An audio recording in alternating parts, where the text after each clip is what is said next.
Oggi sciopero nazionale degli autoferrotramvieri e trasporto pubblico locale, vaporetti e autisti e tram metropolitane e autobus tutti fermi.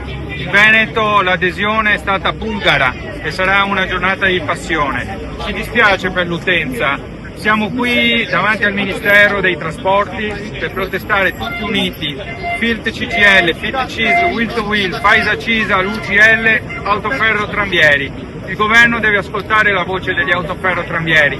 Abbiamo bisogno che ci sia un intervento legislativo per la riforma del trasporto pubblico locale per classificarlo come servizio essenziale. Dobbiamo ritornare ai livelli degli anni 90 e dei primi anni 2000. Abbiamo un'altra grave preoccupazione, le aggressioni. Le aggressioni stanno diventando un male che non possiamo assolutamente sottovalutare.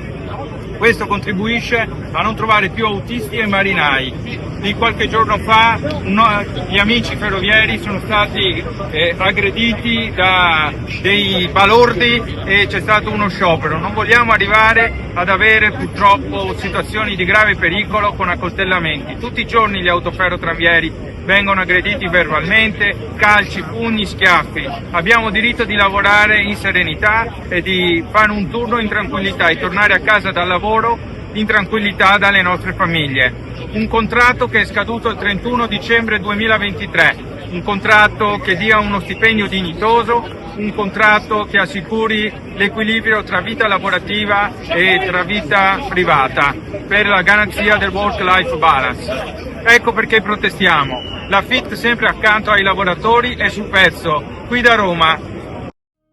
SD Auto informa della novità per il 2023, la revisione dei carrelli in sede. Si effettuano revisioni in sede dei rimorchi di massa complessiva non superiore ai 3.500 kg, 01 e 02, di carrelli per imbarcazioni, per moto, per auto, roulotte, trailer per il trasporto cavalli, carrelli tenda, carrelli trasporto animali e tutti i carrelli di massa complessiva non superiore ai 3.500 kg. Potete contattare SD Auto per qualsiasi informazione o chiarimento.